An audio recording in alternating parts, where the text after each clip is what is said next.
Welcome to Thors Hammer, a roundtable discussion on the Minnesota Vikings by Viking fans from around the country.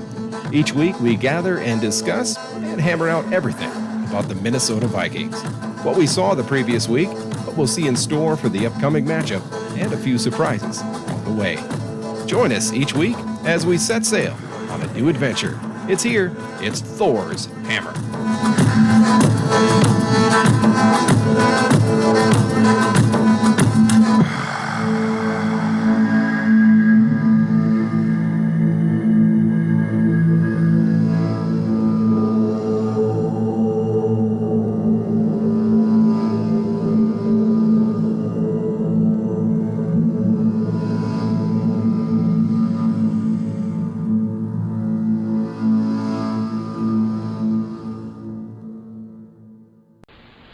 Well, hello everyone, and thank you for joining us tonight on Thors Hammer. I'm your host, Viking Bob, and tonight it's just going to be Jason and I. Jason, how you doing, buddy? I'm great, Bob. How are you? Living the dream, brother. Living the dream. You have a good holiday? Oh yeah, definitely. Same here. Yep, enjoyed myself a bit. Probably not as much as I'm going to enjoy myself on Sunday, but pretty close. Yeah, well, next Sunday's another holiday. Opening kickoff for us. Right. Tonight we cannot be joined by Berserker as he's on the road doing his full-time job. This is only his part-time job. I pay him so much. Kidding. He just couldn't make it tonight. Work calls, we get that. So we'll catch up with him next week. And tonight, Jason and I are going to discuss the final roster the Vikings go into this Sunday, what we agree with, what we disagree with, and then we're probably going to talk about the upcoming game against the Falcons and what to look for. And then, of course, we'll make our not-so-famous intelligent pick on the outcome. Sound good to you, Jason? Sounds good to me. All right. So let's start with the offense. Surprise. Who was surprised that stuck around and ones that got cut? What are your thoughts, Jason? Well, I was a little surprised that they kept 4 halfbacks. I guess they really believe in Amir Abdullah because they made him. I was taking a look at the depth chart, and they have him listed as both the starting kick returner and the starting punt returner. So it looks like he'll probably be the de facto running back 3. Mike Boone also made the roster, but he's listed below Abdullah on the depth chart. So it looks like Abdullah is definitely going to be the one that's going to be active on game days. Yeah, that was kind of a bit of a surprise to me. I didn't think Abdullah would stick around. I thought Boone played well enough that he would be ahead of him. Cheaper, a lot of concussions, but like people always say, the coach is smarter than us. So we'll go with that for now. Looking at wide receivers, the big shocker there to me, well, not really a shocker, is obviously Treadwell didn't make the team, and they signed Dotson. What are your thoughts on that trade, or that move? Sorry. I like it. The Vikings originally wanted Josh Doctson, the rumor is, and back in the 2016 draft. And, even though Doctson didn't live up to a first-round billing, he's been more productive than Treadwell in his career, and he was especially most productive with Kirk Cousins when the two of them played together in 2017. Josh Doctson had 6 touchdowns that year on 35 catches, so I think he can come in and be a good part of the wide receiver 3 rotation. I think they're going to probably split reps between BC Johnson and Josh Doctson, and use some of his speed and jump ball ability to help the offense. I'm hoping it's new scenery for the guy, and he turns out to be a pretty good 3 for us. If not, it's no big loss. He's only here on a 1-year contract. No different than if we just kept Treadwell if he doesn't do any good. So what's the difference really? So it's a good shot, good chance for the Vikings, I should say. So let's go for it. And good luck, Josh. You're a Viking now, so you better play well. Well, we will talk bad about you on the show. Kidding. No, I'm not. See, surprise cuts on the line. Because they signed Dotson, they cut Jones. So a surprise to you? Yeah, this was a surprise to me. You know, I didn't think the backup center would be the way that I thought they would go with that. You know, considering that they have a fourth tight end on the roster right now that's probably not going to dress for the game. What I've been trying to read the tea leaves a little bit on Twitter is that as soon as Hughes is ready to actually play in a game, which is looking like it would be probably week 2 or 3, even though he is practicing on a limited basis right now, then they would probably feel more comfortable cutting a cornerback and bringing Jones back. So I did hear that the plan might be to bring Jones back in a week or 2. Oh, all right, that's good inside knowledge that I have not heard. Just curious, I'm looking at the roster I have popped up in front of me on my 17 screens, because we're professionals here. Trust me, Jason, everyone knows I'm joking. Oh, so, okay. I only have 14 screens. Only 14. Yeah. Well, they have 4 active tight ends, like you brought up. They have Rudolph, Irv Smith, Tyler Conklin, and Brandon Dillon. Now, I don't know much about Dillon, but I do not see Tyler Conklin's name there. I'm sorry, not Conklin. Morgan. Right. Did they put him on the IR? Or is he just... He's on the PUP list. Yeah, the PUP. So I'm shocked they still went with 4 tight ends. This Brandon Dillon. They could have kept Jones over him, I think. I mean, I don't think Dillon's ever going to do anything. If he does, they still could have threw him on the practice squad. My opinion. What are your thoughts? I agree with that. It's kind of risky to release Jones. There's no guarantee he's going to be there in a week or 2. If the supposed plan is to, you know, get him back after cutting a corner when Hughes is ready. I mean, you know, it's a risk. You know, if it backfires and he's not there in a week or 2, then they may have to go fishing around for Cornelius Edison who they cut also. But, you know, we'll see what happens. Yeah. I mean, I'm also shocked that Blasen game didn't stay around over like a Dillon. He played well enough to stick around the team, I thought. Yeah, I thought the Blasen game was going to get it over Dillon and kind of be the de facto 4th tight end because he could play, you know, he showed some skills on special teams, fullback, running back. He's kind of a do-all guy. I mean, I'm glad he's on the practice squad, but yeah, I share that opinion. I thought the Blasen game would have made it over Dillon. Yeah, it's just, you know, how you and I watch the game, obviously a lot differently than all the coaches do. I mean, we can only see what's on the TV and a few other things, but for the most part, it's all we can see, and we watch the game differently.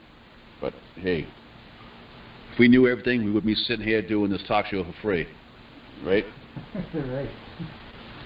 We'd be coaches somewhere making lots of money. All right, any big shocks on offense that stuck around? And well, now, you know, initially it was 10 offensive linemen, right? Dozier made the cut, which was, I guess, surprised me a little bit. I thought he was going to make it, and the big surprise for me was going to be Oli Oda. I thought maybe he would be a bubble player who probably was going to get pushed to the practice squad, and if they lost him, no big deal. But glad he made it, actually, because I kind of like him. Pretty big boy out there. I agree. I think he's got. I think he's at least got some potential, and obviously they think he has potential if they didn't want to risk him to waivers. Yeah, I agree. I mean, I was not ever overly impressed by Rashad Hill. he does a decent job, but if Ole can do just as good a job next year, I'll be super happy. Maybe O'Neal can get pushed to left tackle, and if Wright's going to be gone next year, I don't know. We're just throwing stuff off the wall here to see what sticks, right? Right. So, to me, the only big surprise was Abdullah actually making the team, Blasingame not making the team for now, and keeping 4 tight ends. Dylan, I mean, I don't know. Did he even play in a preseason game? I don't think I saw him, but that's just me. He played, but I mean, like you said, I'm looking over the roster and I'm trying to envision who the 7 guys will be that are going to be inactive, and his name keeps coming up. So I mean, I would be stunned if he's active against the Falcons. Oh, I'd say it's a given, because why would any team need a 4th tight end and a fullback? Yeah, I'm still scratching my head. 4th and inches on the team's 1 foot line, and they have to get it. I don't know. But let's switch sides over to the defense. I think the starting D is pretty much the same as last year, with the exception of Shamir Stephen taking over for Richardson. Thank you, Sheldon. Other than that, it's the same status. So nothing's changed there. The depth, guys have moved up. Like Mackenzie Alexander's really stepped up his game, which is good to see. Same with J-Ron Curse. Epps has played pretty decent. Our buddy with the funny name, Odenabo. I can say it this week. Yeah, there you go. I think we're getting better with that. By mid-season, it'll be rolling off the tongue. Hopefully. Hopefully not saying he's inactive this week or he's injured. Hopefully he had a great play last game and turned the game around for us. On a roster after 2 years of not making a roster. Yeah. So you love seeing stuff like that. The players that stick around, were on the practice squad for a year or two, and all of a sudden they start making an impact. That the coaches say, you know what, this guy's going to make the starting roster now. And I like seeing that. That, to me, is a sign of good scouting and good coaching. Absolutely. I mean, it doesn't always work that way, but it's a good sign that when it does. I love seeing it because, anybody who knows me knows I love the underdog, like Anthony Harris. Love the kid in college. Bad shoulder injury cost him a 3rd or 4th round pick. Now he's starting, safety on the Vikings, on a team that is full of defensive studs. Undrafted free agent. Now my new favorite one is obviously Hercules Marafa. Again, in college, he was an animal. I loved watching him play. To me, I always say still a little bit undersized. Could he be a better defensive end? He has a speed. I don't know. But, again, I'm not the coach. Yeah, it sounds like they want to use him in some sub packages and maybe in the nickel as an interior deep tackle. Yeah, I mean, I love the kid's heart. You can't measure heart. You can measure guys' size, you can measure guys' speed, but you cannot measure his heart. And that kid's got a huge heart, and he wants to play. He reminds me of, I'm not saying he plays like him, not yet anyway. It's like a John Randall, non-stop motor. You knock him down, he's getting right back up. I can only hope he turns into anywhere near that good. Oh yeah. You can both dream that, right? Yeah, I mean, even if he can be Tom Johnson, that's just that undersized deep tackle that comes in on 3rd down. It right. Really helps. It definitely helps. All right, so let's talk about the elephant in the room. Our special teams. I'm throwing a question at you. I'm going to throw a question at you. Okay. Everything that's happened in the past week and a half with this team on special teams. In your mind, is it a good thing or is it an embarrassment for the team? Well, I mean, I think in the end it's good, but on the way there, it definitely looked like a clown show, and they still have to go out and prove it, obviously. But I think in the end, having a veteran like Britton Colquitt, who's been around in the league, he's known as a very good holder. Kubiak, he was with Kubiak in Denver when they won the Super Bowl. He's an experienced punter. And, I heard the first day he came in practice with Dan Bailey went 6 for 6 in practice. He hit all of his field goals. So, I think Matt Wild was the problem. I don't know how he stuck around for so long. But it was kind of a circus in how they got there, panicking over, Bailey, when I really think it was Wild the whole time, because, Wild held for Daniel Carlson, and then Daniel Carlson goes to the Raiders with a guy. It makes sense.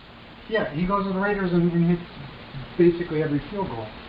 And now you get rid of Wild, and Bailey goes 6 for 6 in practice. I mean, I think that was the problem the whole time, that there was no reason to trade for Corey Vedvik. Okay, another one. Let's throw this question at you. They traded for Corey Vedvik, and he missed 3 kicks in preseason games. Who was the holder? Matt Wild. Okay, so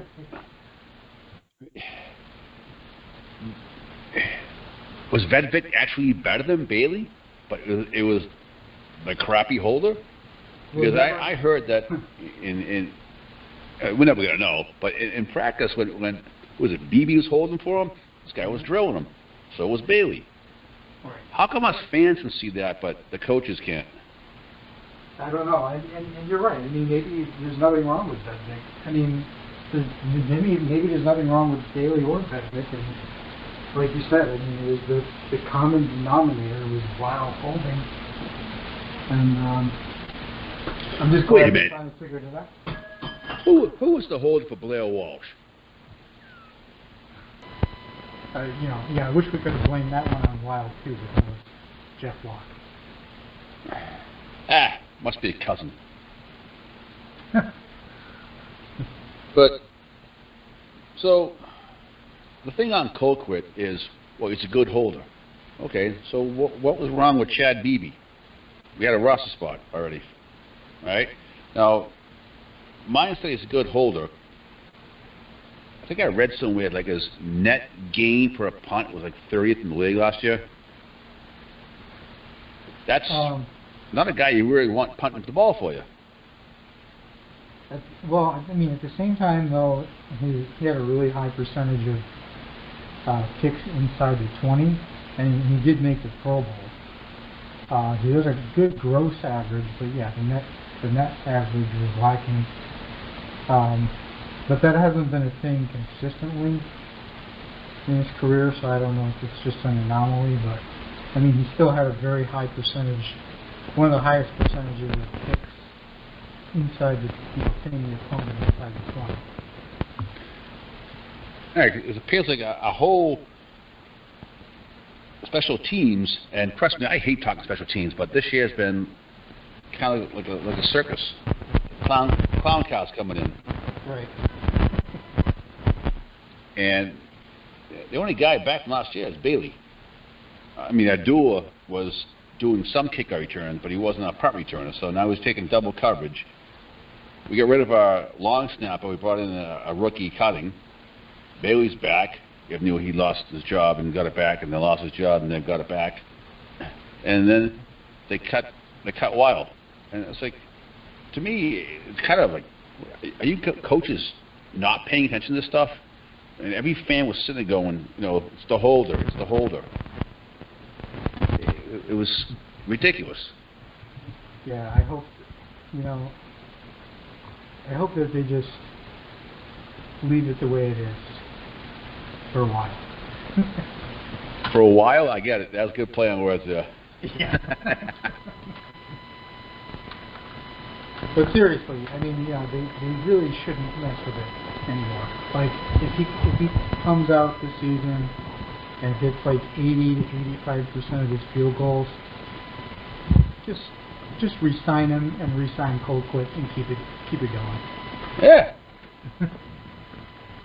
Oh, we can always draft one in the 5th round. Oh wait, no, we don't have 5th round no more. So 2 years in a row, we wasted 5th round draft picks on kickers, and neither one on the team anymore. I mean, there's a lot of good moves that he makes, but the special teams is just not there. And really, there's no data to support drafting these guys. Like, you really should just, if you want to bring in competition for a veteran kicker, just bring in an undrafted free agent. It doesn't cost you any draft capital. There's no big-time commitment, and it accomplishes the same thing if you're just looking to light a fire under your veteran, or if the veteran falters, and the undrafted free agent looks good, it doesn't cost you anything, really. Yeah, bring me in. I'm doing nothing over the summer. I can use the money. Yeah, right? We can call you Steel Toe Bob. Another play on words. All right, so overall, the roster's set. We're going to go with what we're going with. It is what it is.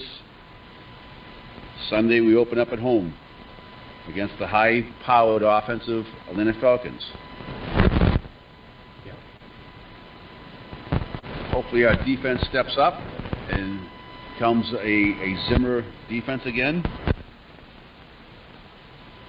Be nice to see again. Some turnovers.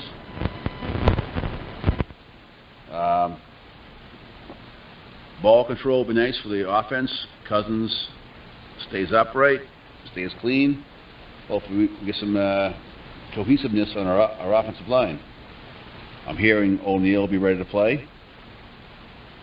Yep. So break it down for us. What's going to happen on Sunday? Well, it was really good news to hear about Brian O'Neal coming back to the starting lineup. I think that's going to help to take pass rush pressure off of Kirk Cousins, and will open up some lanes for Dalvin Cook, especially on the outside where O'Neal can use his athleticism out there, and you get Cook to the second level, and that's a home run waiting to happen. So I think they're going to use the screen game quite a bit against Atlanta, and should Atlanta show some of their 5-man defensive fronts that they do sometimes, where they try to get aggressive there. The Vikings can gash them with some screens. So I'm hoping to see some of that. Staying on the injury report, this will be something to monitor going forward. The Diggs missed practice today with a hamstring. Yeah, I saw that. I also, watching the third preseason game against the Cardinals, to me it looks like Xavier Rhodes had a hamstring issue as well. So I wonder if it's that new turf up in Egan. Could be, maybe they have to break it in a little bit. Luckily, I didn't see Rhodes on today's report, so it looks like he must be fine now. Maybe he was a little gimpy a couple weeks ago, but he looks good now. And everyone else practiced in full except for Mike Hughes, who was limited. Like I said earlier, he should be back ready for week 2, week 3. That'd be nice. Get some more depth back there at cornerback, because we are pretty thin. And let's talk about some of the trades that we made on the past couple of days there. Trading for cornerback Mark Fields, leasing Vedvik, signing Josh Doxton. I think I missed one. Do we have another trade there? Oh, the releasing of Brett Jones. Brett Jones. Yep.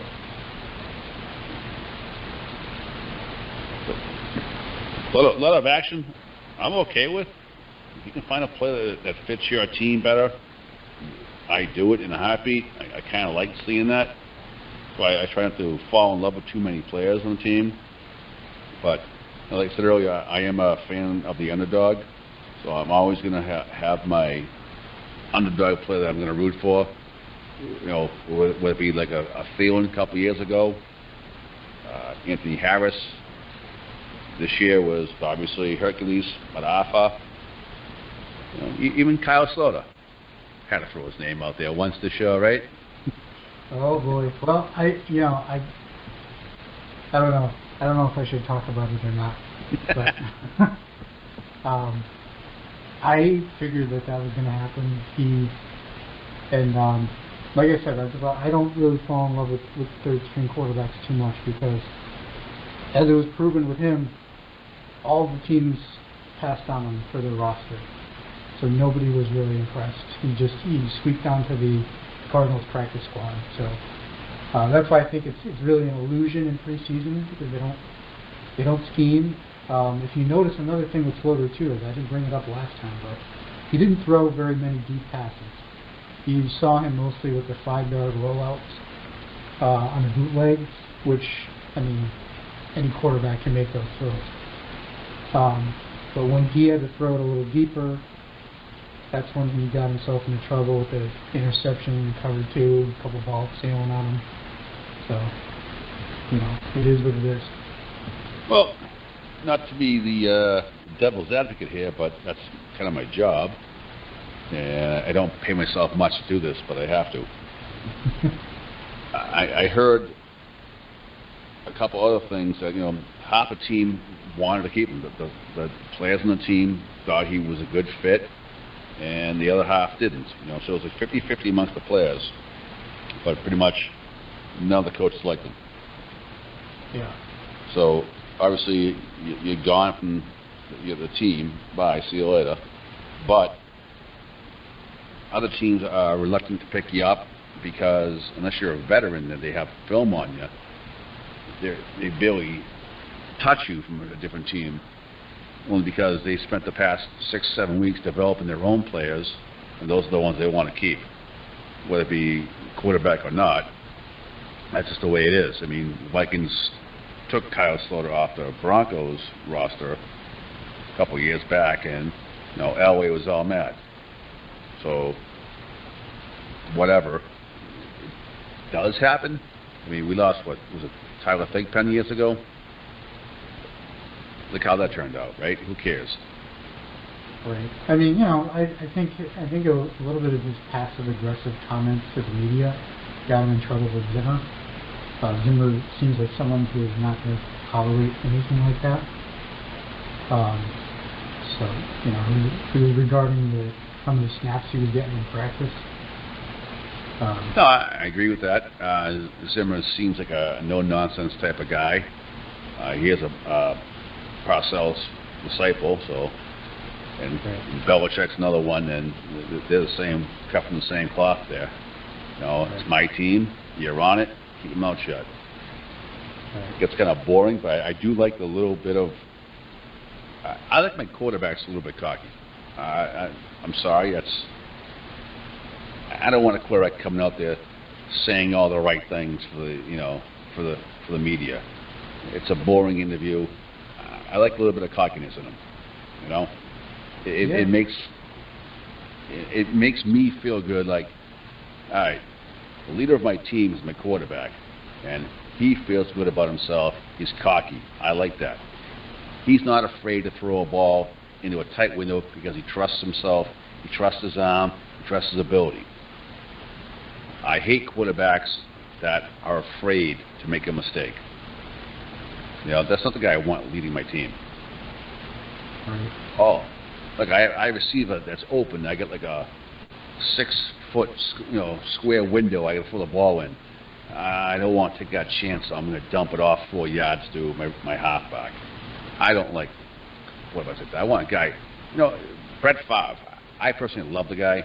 Yeah, he threw too many interceptions, but you know what? He tried to make something happen. I respect that. Granted, most of his years was a Packer. I don't respect that part. But the game, he was a gamer.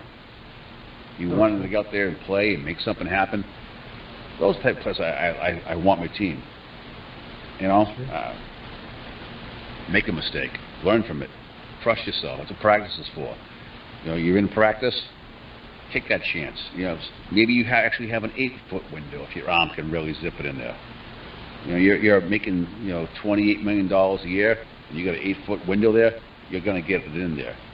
Maybe you doubt yourself in a 6-foot window, but you know what? It's actually an 8-foot window because you tried it. You've seen it. So go for it. I have no problem when these guys take chances and not necessarily force a ball in there, but there's an opening. You try to throw your receiver open, so either he catches it or no one else does, as opposed to throwing the ball between 4 players and only one of them is on the same color uniform. That's what I mean by the difference of taking a chance and trusting their arm and trusting their ability.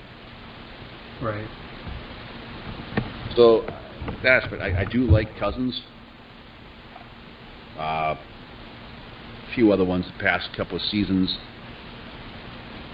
I didn't. I mean, Keenum, he took the shot. He's a gunslinger. God, he played out of his mind for us. He really did. Yep.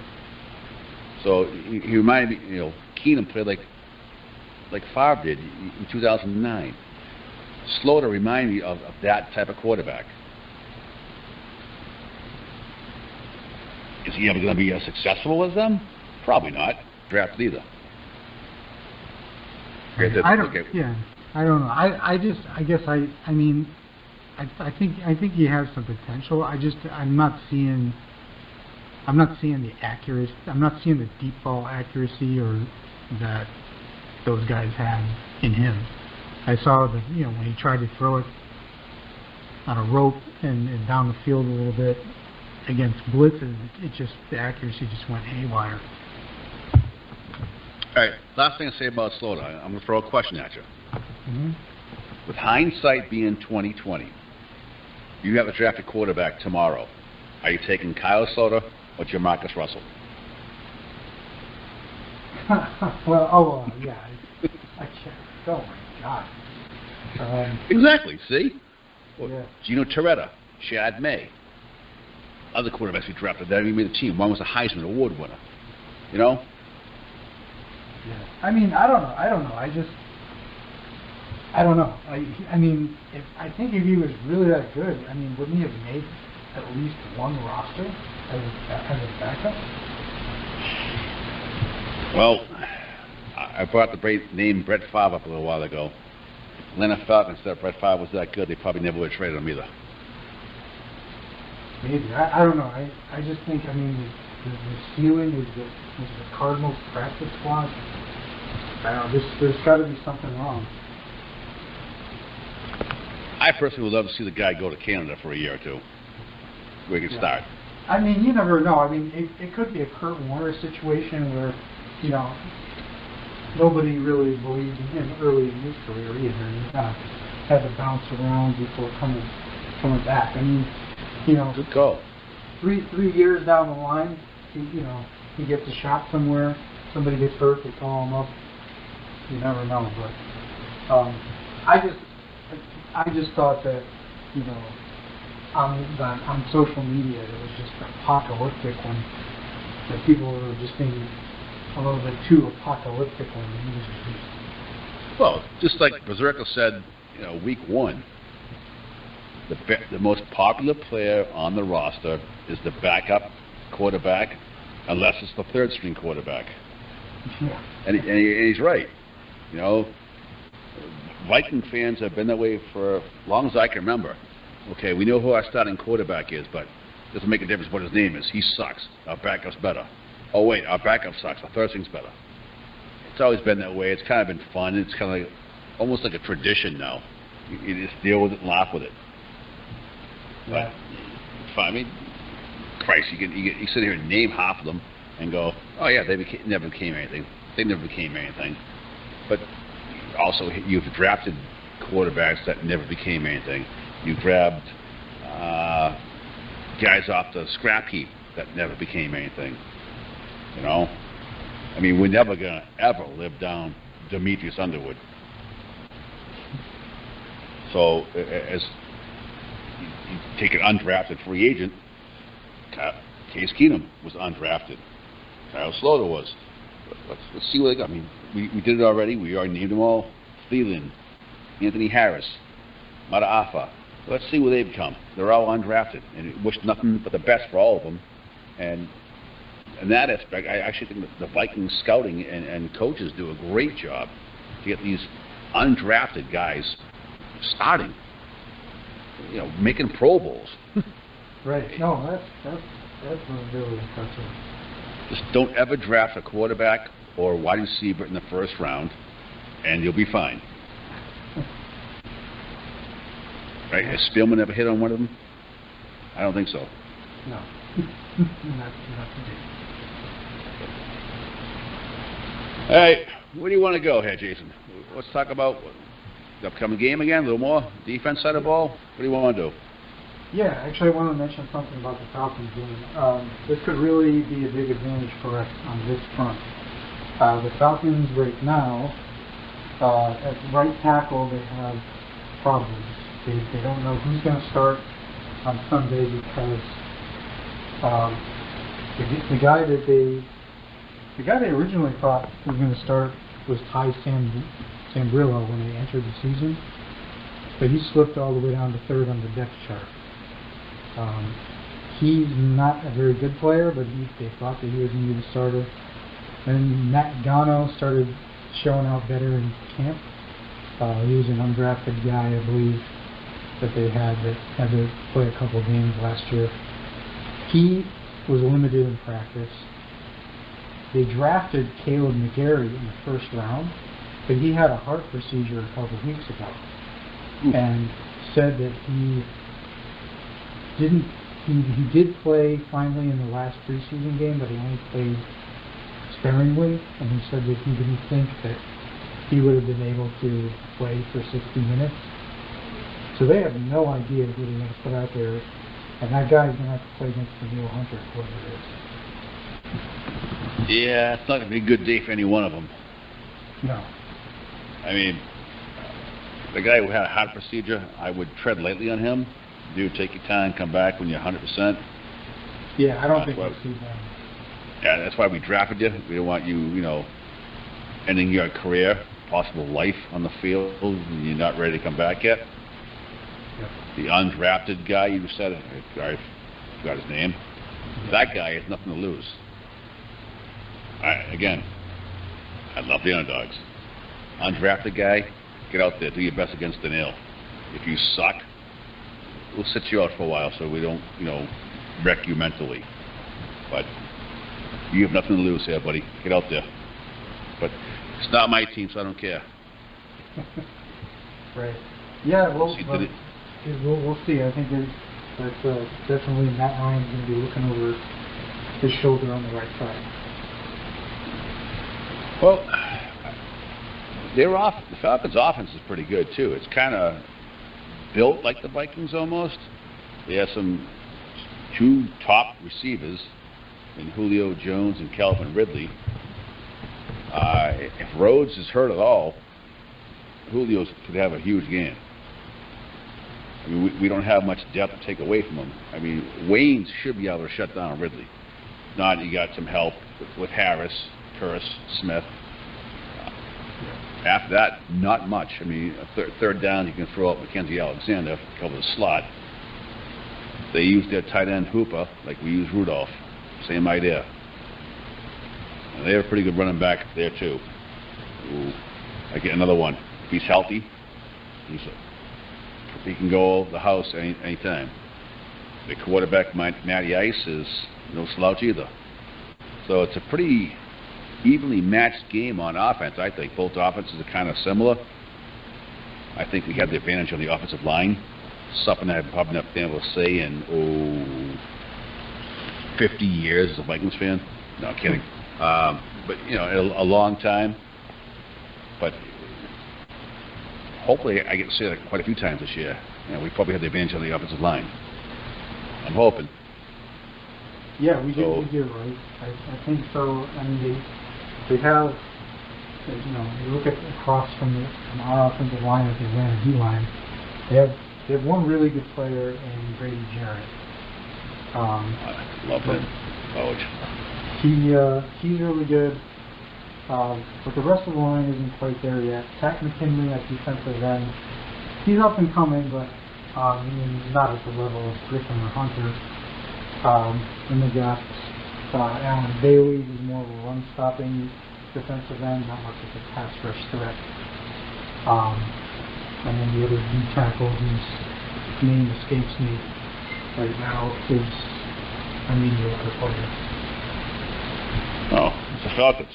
We don't get paid to know their names. Right. And we have Berserker working overtime tonight, so we can get paid. Exactly. That's what we're talking about. So would it be fair to say that the offense is pretty much equal, slight advantage to the Vikings on the offensive line?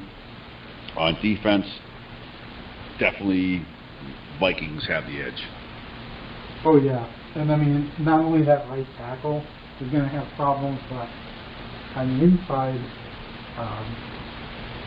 I mean, they're going to have the guards are James Carpenter, who's kind of an also-ran, and they have a rookie Chris Lindstrom, who I liked in the draft process, but he's got a tough task. They have Linval Joseph. Let's just hope Linval is Linval 2 years ago and not last year. Yeah, no, I mean, they're going to need him to be. I think the Vikings are deep enough on the D-line where if they need to slide Stephen over to nose tackle, he could do a decent job and bring Holmes in to play 3-tech. Or I think you'll see some more rotation this year. Maybe Jaleel Johnson gets some snaps now and then. Well, I'm not talking about special teams here. Call it a wash. Yeah. But yeah. We're not going there. We're not going there. All right. So, what are your thoughts of the outcome of the game? Originally, not knowing Diggs' status, I'll give one with Diggs and without Diggs. With Diggs, I've got a 30-20 Vikings, and without Diggs, 23-16 Vikings. What kind of? So I have one pick. I don't care if Diggs plays or not. I mean, I think he's going to. I have it 27-21 Vikes. Okay. So we're right around the same area. Yeah, I split the difference between two of your picks, basically. Yep. I mean, once the season gets going, we start doing what I used to call upset specials. We have to pick a team that's expected to, the underdog and the point spread to lose, and pick them to win. That doesn't mean you pick a team that's, underdog by half a point. You try to find some good ones. I think I'm doing some pick'em. I signed up for Pigskin Pick'em on ESPN. And actually, I can't remember who I think it's the Ravens. Yeah. So the Dolphins are playing at home against the Ravens this week, and everyone's saying the Dolphins are going to be the worst team in football. But Ryan Fitzpatrick usually plays well early in the season. He has that sneaky good game. And I think in an opener at home, they might pull one off. That's my upset. Oh, all right. So we are doing this week. Yeah, I'll take that one. I'm going with the Dolphins. Well, they're getting 6.5, according as of right now. It's not a bad pick, but Christ, they're getting a touchdown at home. You know what? That's an excellent pick. I like it. You like it? The Dolphins? Yeah. They're getting a touchdown at home. Yeah. So now you're forcing me to take one. Oof. Oh, I'm gonna.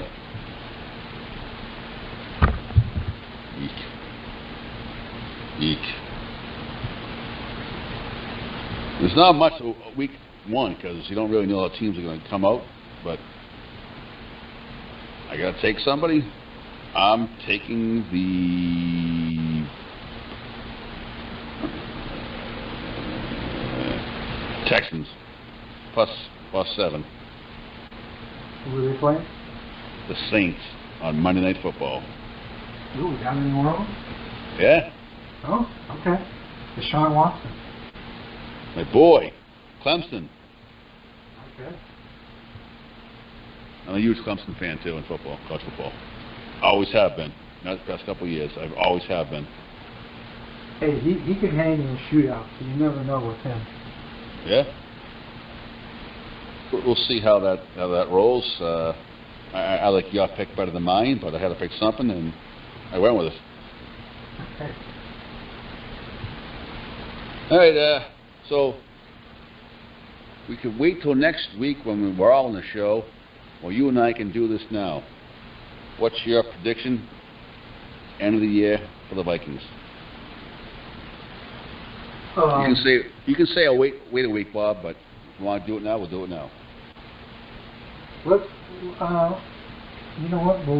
Let's wait a week, and now just to clarify, so that I can best prepare for this. All right.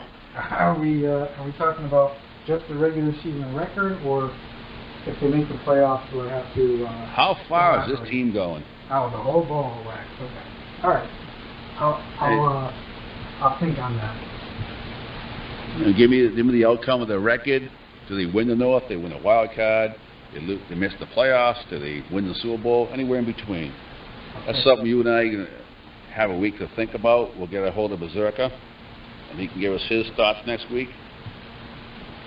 And something we can talk about as we discuss the week one game against the Falcons, and then look into week two on the road against Green Bay again. Like 3 years in a row we've been in week two in Green Bay. Yeah, and guess what? We're ending with Chicago at home, like we always do. Yeah. 3 years in a row. Yeah, great schedule makers. I think 3 years in a row, and then 4 out of 5 years. Yeah, great schedule makers. Yeah. Mix it up a little bit. Real original. All right, Jason, you want to add anything? You want to throw in your website again? The Viking Spin? Yeah, Viking Spin on Facebook, Twitter, and YouTube. So that's 2 S's, right? Vikings, plural, spin. 2 S's. All right. So if you want to see some in-depth stuff, a little more than this show could ever show you, because all we do is talk here, check them out. There's a reason why I have them on the show this year. All right, thank you, Bob. Thanks, man. Anything you want to add before you call it a night? I would also suggest fans go and check out Viking.com. They've got a ton of great content out there. This week with The Voyage, I really like that series that they're doing. They got Under Center with Kirk Cousins and a lot of great interviews with with Zimmer and Doxson and Cousins and Jay. Nice. Check them out. One thing I want to add here is last year I had Papa Scott as a regular member of the crew. This year he cannot join us as he's very busy. He opened up his own barber shop, and he's got that underway and going. But he also did a weekly contest called Velspar. That's VELSPAR.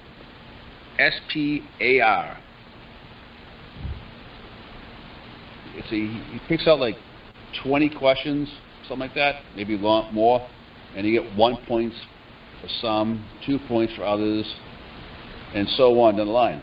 At the end of the year, whoever wins it all he gives a nice Viking etched mug out for the winner. Believe it or not, I think Berserker won it last year. Again, it's VELSPAR, Valspar. It's translated from an old Norse word for take your best guess, something like that. I don't know. I'm taking my best guess here. I hope to get Papa back on the show this year with us. Great guy. Great job last year. Jason and Berserker are members of the new crew, but if I can ever fill one in with one of the old guys, these guys are cool with it too. I mean, I'd like to have had one tonight, but I was asking for Jeff Nichols this week, but he's in a plane and hasn't landed yet, so he couldn't be with us. Anyway, that's our show tonight. Hope you all enjoyed it. Catch us next week. Hopefully the Vikings are 1-0. When they win, this show is much better. Thanks, Jason. All right, thank you, Bob. And we're out. Bye, everybody.